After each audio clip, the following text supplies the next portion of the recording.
Recentemente fui a uma farmácia e achei muito interessante quando lá cheguei, porque havia uma pessoa à minha frente e essa pessoa demorou um bocado para ser atendida porque ela não foi lá propriamente para comprar um medicamento, que era aquilo que eu estava a acostumar a ver as pessoas fazerem quando vão à farmácia. Pelo menos no meu tempo de mais jovem, as pessoas iam à farmácia comprar medicamentos, mas aquela senhora que estava à minha frente na bicha, ela foi à farmácia e ela queria primeiro medir o seu açúcar.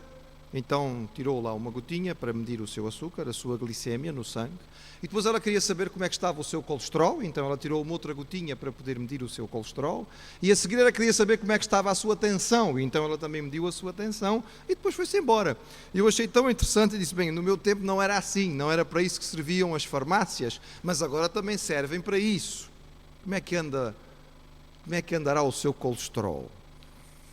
É uma pergunta desagradável, mas quando se tem um pastor que também é médico, é uma pergunta que às vezes vem à mente. Como é que estará a sua tensão? Às vezes ficamos preocupados com isto. Mas a nossa tendência atual para medir as coisas não fica só por aí, não é? Eu de vez em quando vejo as capas de algumas revistas, então vem lá, aqui um teste gratuito, meça a sua capacidade de adaptação. A outra revista diz, teste gratuito de inteligência, meça o seu coeficiente de inteligência, vamos ver se você é uma pessoa muito ou menos capaz. Já outras revistas com outro tipo de ênfase diz assim, avalie o seu casamento. Então as pessoas compram e respondem aquelas perguntas e depois fazem as contas no fim. Às vezes ficam contentes, às vezes ficam zangados. Deitam fora a revista, esta revista não presta, também numa revista tão barata, como é que podia vir uma coisa boa? Enfim, hoje em dia nós temos a tendência de avaliar uma porção de coisas, mas eu ainda não vi lugar nenhum, nem numa livraria evangélica, aonde se dissesse assim, meça a sua fé. Teste gratuito, avalia onde você está na caminhada cristã. Qual é o seu desenvolvimento espiritual? Bem, não havendo um teste para isto, nós temos que recorrer à palavra do Senhor e verificar que ela nos conta, através de histórias de homens e mulheres como nós, a sua caminhada espiritual e a sua evolução. E talvez isto possa nos ajudar a entender aonde estamos. Sem querer ser exaustivo, eu quero compartilhar com os irmãos, baseado na experiência de um personagem bíblico, apenas 3 níveis espirituais, talvez básicos, mas muito importantes, para que nós possamos fazer uma autoavaliação aonde estamos nós. Vamos abrir as nossas Bíblias. Atos, capítulo 9. E eu vou falar sobre um dos personagens mais conhecidos da Bíblia, o apóstolo Paulo, no momento em que ele ainda não era Paulo, ainda era Saulo e Saulo de Tarso. Capítulo 9 do livro de Atos.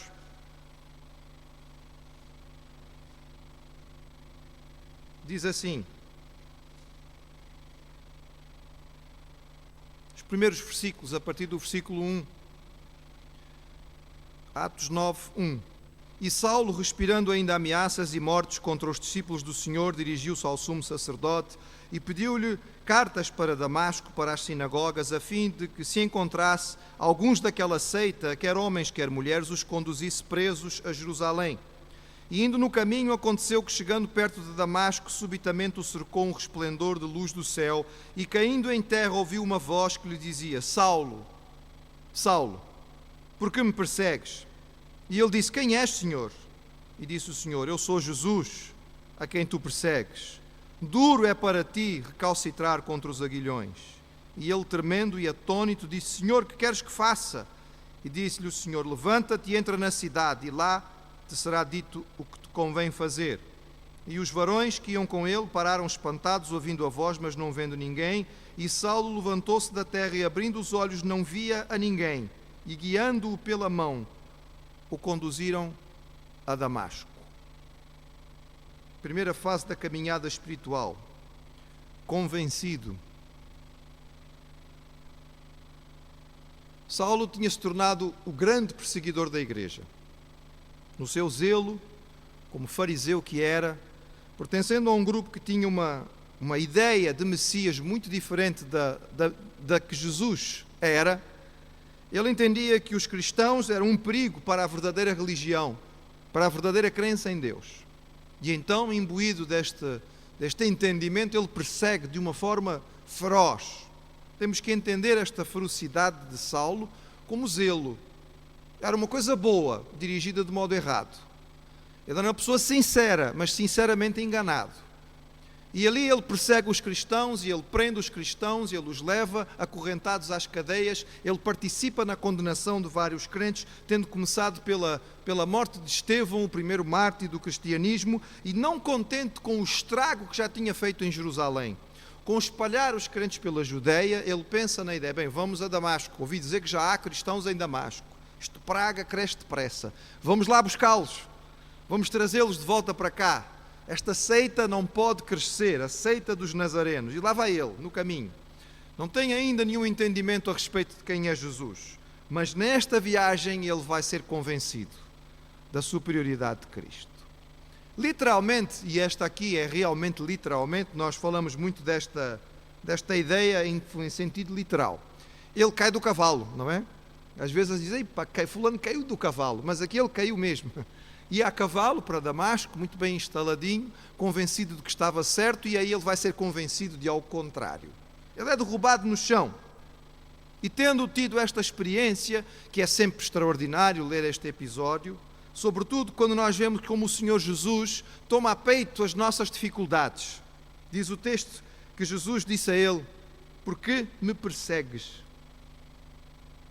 E ele pergunta, mas quem és tu, Senhor? Paulo estava a perseguir a igreja, os crentes, os cristãos. E Jesus diz, eu sou Jesus a quem tu persegues. O irmão tem sido perseguido, tem sofrido nas mãos de alguém, talvez de uma pessoa, talvez de alguma situação, talvez às vezes de uma instituição, de qualquer dificuldade que seja, saiba que o Senhor Jesus toma isso pessoalmente. Essa perseguição ele toma pessoalmente. Mas neste episódio, o que acontece com Saulo é que ele é convencido da superioridade da fé cristã, como fé verdadeira. Ele é convencido da superioridade de Jesus, que até aqui ele pensava que era mais um charlatão. Muitos tinham aparecido na Palestina, muitos tinham aparecido naquela região, se apresentando como o Messias. Muitos tinham pego em armas para lutar contra os romanos e tinham sido derrotados. E ele pensava, este foi mais um. Só que este fez mais estrago, porque há mais gente que crê nele. Então ele combate, mas aqui ele é convencido de que Jesus, afinal, é superior. Ele é derrubado por uma luz do céu. E agora? Convencido ele está. Mas reparem, irmão, em que situação ele fica. Ele está cego, ele não consegue ter um sentido claro de direção, ele não sabe bem para onde vai, ele precisa ser levado, guiado, orientado, convencido, mas ainda não no ponto em que ele pode de fato ser usado pelo Senhor. Há muitas pessoas, infelizmente, na caminhada cristã ficam-se por esta parte. Um dia têm uma experiência de ouvir algo, um dia têm um confronto com a verdadeira fé.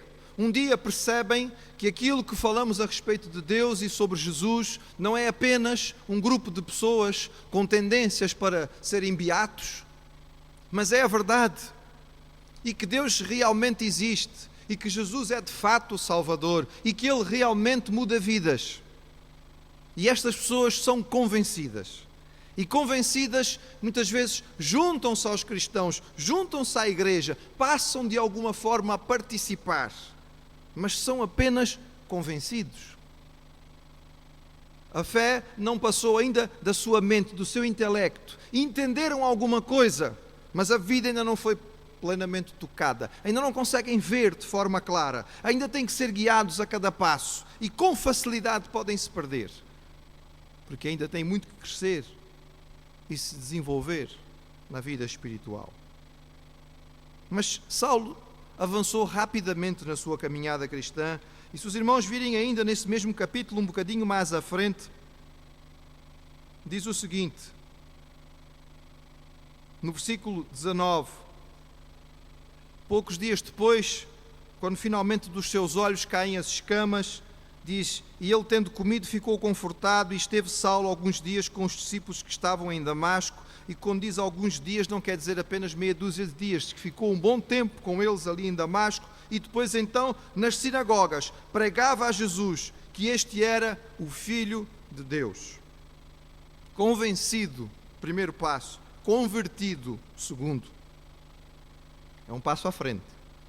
Primeiro ele tinha entendido a superioridade de Jesus, mas este entendimento ainda não tinha chegado ao ponto central da sua vida.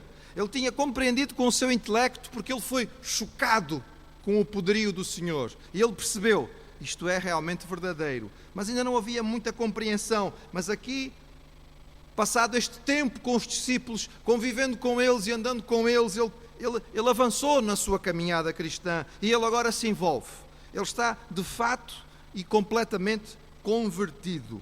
A palavra do Novo Testamento para conversão normalmente é a palavra arrependimento, que significa que no seu original é uma palavra que fala sobre a transformação da nossa forma de ver as coisas.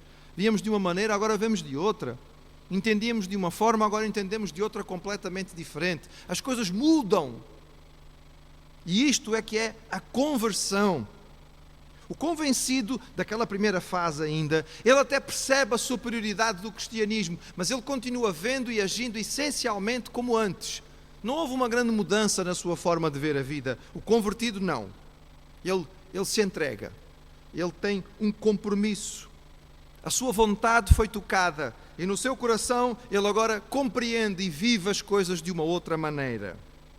Alguém disse, eu gosto dessa ilustração, e a uso com alguma frequência, talvez algum irmão aqui já a tenha ouvido, se for o caso perdoe-me, mas repetir nunca é demais. É aquela ilustração que diz que alguém um dia entrou de noite num supermercado e não roubou nada. As câmaras de segurança filmaram o indivíduo, passou a noite quase toda dentro do supermercado, andando de um lado para o outro, sem ativar os alarmes, e as pessoas não compreenderam o que é que ele teve ali a fazer. Não foi à caixa registradora, não tirou nenhum produto, mas andou por quase todo o supermercado. E no outro dia, quando entram no supermercado, descobrem o que é que ele foi lá fazer. Ele foi fazer o seguinte, podia parecer uma brincadeira, ele foi trocar as etiquetas de preço. Então, uma coisa que no dia anterior valia 150 euros, agora vale 50 cêntimos. E uma coisa que ontem valia 1,20 €, agora custa 200. Andou a trocar as etiquetas todas, mudou completamente o valor das coisas. A conversão é um pouco isto. O Espírito Santo como que entra na nossa mente e começa a trocar as etiquetas, os preços, os valores. Antes, quando a pessoa ouvia falar a respeito de oração, espera aí, isto de oração é uma coisa que soa assim, isto para pessoas idosas, já não tem mais nada para fazer, talvez eu possa pensar nisto. Mas é que a verdade é que nós nunca achamos que ficamos idosos e, portanto, nunca chegamos ao momento em que precisamos da oração. Mas o convertido entende que a oração é fundamental. Ir à igreja, que é no domingo, o quê? Em pleno agosto, com o sol a pino, a praia ali mesmo a pedir. Não, desculpa lá, mas eu não vou perder o meu domingo na igreja. Mas agora entendeu que não há praia no mundo, por mais maravilhosa que seja, mesmo as nossas belas praias de Lisboa, que possa nos dar aquilo que nós recebemos na casa do Senhor. Então vale a pena neste dia separar o meu tempo para estar junto com os meus irmãos. Houve uma mudança, a atitude, a participação, o envolvimento. Agora o antigo Saulo de Tarso está disposto a ir à frente, declarar às pessoas que Jesus é o Filho de Deus. Ele quer participar, ele quer pregar a palavra, ele quer compartilhar. Oh irmãos, isto é aquilo que nós costumamos usar, a linguagem, e o Senhor Jesus nos deu essa linguagem numa das cartas que escreve a uma igreja do Apocalipse, o primeiro amor. O primeiro amor. Eu às vezes fico preocupado, porque parece que atualmente as pessoas eventualmente se convertem sem ter o primeiro amor. Eu chego à conclusão, irmãos, que realmente não se converteram, estão ainda na primeira fase. Estão só convencidos, porque o convertido realmente vive o primeiro amor. Dentre as pessoas que estamos acompanhando e que se voltaram para o Senhor Jesus há pouco tempo, eu noto estes sinais que me trazem muita alegria. A ansiedade de compartilhar a palavra, a ansiedade de dizer a outras pessoas, a preocupação com os seus familiares. Por quem é que vamos orar? Olha, pastor, vamos orar pelos meus pais, eles não conhecem ainda o Senhor Jesus. Este fim de semana eu vou estar lá com eles, para que Deus me dê sabedoria, para que eu tenha oportunidade. E como eu fico contente quando eu ouço este pedido de oração. Não é um pedido de oração egoísta, não é aquele pedido de oração voltado só para si. Ele de repente descobriu que Jesus é o Salvador. E ele não pode imaginar que os seus pais não sejam salvos. Então ele diz, vamos orar pelos meus pais, vamos orar pela minha irmã, porque ela ainda não é salva, vamos interceder por eles, vamos alcançá-los com o Evangelho. Convencidos? Só não, convertidos. Dispostos a envolvermos-nos, dispostos a falarmos, com a alegria de contarmos aos outros aquilo que ele representa para nós, porque nós percebemos que quando somos de fato convertidos, que isto modifica não somente a nossa vida, mas pode modificar a de todos os outros. E é isto que o mundo realmente precisa. Mas o primeiro amor, como Jesus disse àquela igreja que escreveu lá no Apocalipse, por vezes acaba. O primeiro amor na vida cristã talvez tenha a tendência de ser um pouco parecido com o primeiro amor naquela fase inicial do casamento, não é? Dizem que a lua de mel até a lua de mel vai tudo bem. Depois é que as coisas começam a complicar. Normalmente a lua de mel vai-se para algum hotel, vai-se para algum lugar bonito, não é preciso lavar a louça, não é? Na lua de mel não há roupa suja para cuidar, não é? Enfim, uma série de outras coisas. E depois os anos vão passando e depois acrescentam-se os bebés e com os bebés vêm as fraldas sujas e as noites por dormir e o primeiro amor às vezes vai-se embora. E na vida cristã parece que depois que passado às vezes aquele primeiro momento em que o coração está tão ardente e tão cheio de vontade, depois começa a esfriar. E aquele desejo de falar de Jesus já não existe. E aquela alegria de contar já não existe. E existe uma facilidade tão grande para o inimigo, com pequenas coisas, tirar a nossa alegria, tirar a nossa satisfação no Senhor e envolver-nos com outras coisas que nos tiram a nossa participação. Então é preciso crescer, irmãos. É preciso ir mais à frente. E a terceira fase que eu noto, irmãos, do desenvolvimento da vida de Paulo, é que ele não foi só um convencido, ele não se tornou apenas um convertido, mas com o desenvolvimento da sua vida, ele chegou ao ponto de ser um verdadeiro convicto. Convicto. Houve um momento na vida de Saulo, e nós não sabemos quanto tempo este demorou, que talvez este primeiro amor e este primeiro entusiasmo tenha diminuído um bocado. Saulo desaparece da história, talvez durante anos, e nós vamos encontrá-lo novamente em Tarso. Ele volta à sua cidade natal. O que é que ele estava a fazer ali? Não sabemos. A tradição diz que talvez ele tivesse voltado àquilo que era a sua profissão inicial de fazer tendas, costurar tendas. O fato é que ele ali está um bocado afastado daquilo que seria o trabalho da igreja e talvez ele tivesse desaparecido da história, apenas um convertido significativo, mas que não passou à fase seguinte. Foi mais uma vez aquele personagem tão especial do Novo Testamento, chamado Barnabé, que tendo encontrado na igreja de Antioquia uma comunidade nova, com uma centelha de missões extraordinária, vai lá buscar Saulo, agora Paulo, e traz e diz, eu preciso de ti aqui. E é a partir da igreja de Antioquia que Paulo vai se tornar o grande missionário, o grande doutrinador da igreja. E ele vai dizer a respeito da sua convicção em vários textos. Vamos apenas ver um. O irmão conhece o texto, mas abra novamente, que sempre vale a pena. Romanos, capítulo 8. E o irmão pode perguntar, pastor, qual é a diferença entre o convertido e o convicto? A diferença é que o convertido, apesar de ter tido a sua mente transformada e a sua vida envolvida com o Senhor, pode muitas vezes deixar esfriar o primeiro amor. E as lutas e as dificuldades da vida vão fazendo com que ele deixe de estar tão ligado com o seu fervor. O convicto, não. O convicto deu um passo à frente e ele entendeu que pode louvar o Senhor mesmo na tempestade. E Paulo dizia, quando escrevia aos Romanos, no capítulo 8 da carta, no versículo 38, porque estou certo. Porque estou convicto. Porque eu tenho a certeza do quê? Nem a morte, nem a vida, nem os anjos, nem os principados, nem as potestades, nem o presente, nem o porvir, nem a altura, nem a profundidade, nem alguma outra criatura nos poderá separar do amor de Deus que está em Cristo Jesus, nosso Senhor. Aleluia! Louvado seja o Senhor por causa disto. Louvado seja o Senhor por aqueles que avançam na caminhada e chegam a este ponto. Houve um tempo em que as lutas e as dificuldades talvez pudessem ter diminuído o fervor. Houve um tempo em que as lutas e o céu escuro fazia com que houvesse alguma dúvida. Será que Deus está presente? Será que o seu amor continua comigo? Será que eu ainda posso ter a sua aprovação? Será que Ele ainda pode me perdoar? Mas Paulo tinha ultrapassado isto e tinha chegado ao ponto em que ele era um convicto, ele tinha a certeza, ele tinha convicção absoluta. Eu estou certo. Há um hino que nós cantamos que fala a respeito disto. Eu sei em quem tenho crido, estou bem certo que é poderoso para guardar o meu tesouro até o dia final.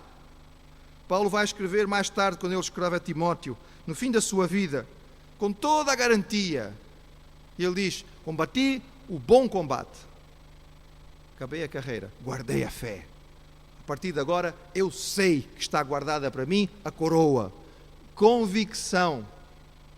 Meus irmãos, se há uma coisa que o inimigo vai tentar fazer, é levantar todo o tipo de barreiras, todo o tipo de disposições e possibilidades.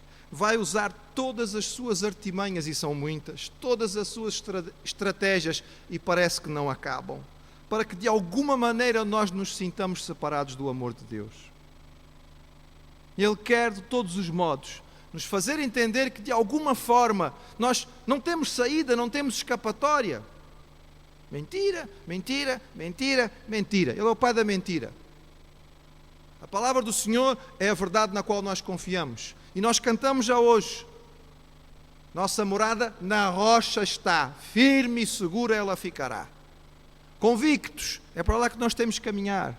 Não só convencidos da verdade do Senhor, não só convertidos no nosso coração para Ele, mas certos e seguros de que no Senhor nós temos uma base inabalável para perseverar no meio das dificuldades. Prontos para a batalha, prontos para as lutas, sabendo das dificuldades, mas seguros e certos de que com o Senhor nós vamos perseverar até ao fim. Muitas são as expressões do Novo Testamento que nos falam a respeito desta confiança, desta certeza inabalável. E deixe-me terminar dizendo aos irmãos: esta certeza é possível porque ela não depende de nós. Dificilmente nós poderíamos ser convictos e ter esta confiança absoluta se isto dependesse de nós, irmãos, porque nós não somos confiáveis. Mas nós podemos declarar isto com tanta certeza, irmãos, porque esta confiança é uma confiança que nós temos no Senhor, não em nós. Nós podemos ter a certeza e a segurança por causa dele, não por nossa causa. O que Paulo fala aqui não é que ele está certo e seguro de que nenhuma destas coisas vai afastá-lo, ou vai derrubá-lo, ou vai minar a sua fé. Ele diz: nada disto pode me separar do amor de Deus, que está em Cristo Jesus. Aquilo que Ele fez por mim não pode ser ultrapassado por nada que o inimigo possa fazer. É isto que nós temos que contrastar, irmãos, a obra do Senhor e a obra do mal. E o dia que nós achamos que de alguma maneira nós podemos perder ou deixar de ter, ou que não há solução ou saída, nós estamos dizendo então aquilo que o mal conseguiu fazer é mais forte do que aquilo que Jesus fez por mim. Mentira! Nunca será. Nunca será. Pode parecer, mas vamos nos lembrar que a nós parecem-nos muitas coisas que não são, e somos enganados por muitas formas, mas confiamos na segurança da palavra. Estou certo e seguro de que nada pode nos separar do amor de Deus em Cristo Jesus. Convencidos? Sim. Vamos estar convencidos da superioridade do Senhor. Convertidos? Também. Mais do que apenas entender, entregar a nossa vida, o nosso compromisso, envolver a nossa vontade, mas ainda mais, vamos crescer a ponto de ser convictos de ter esta segurança absoluta de que Paulo cantava, de que Paulo falava, de que Paulo escrevia e que nós também podemos ter pela graça e pela misericórdia do Senhor. Amém.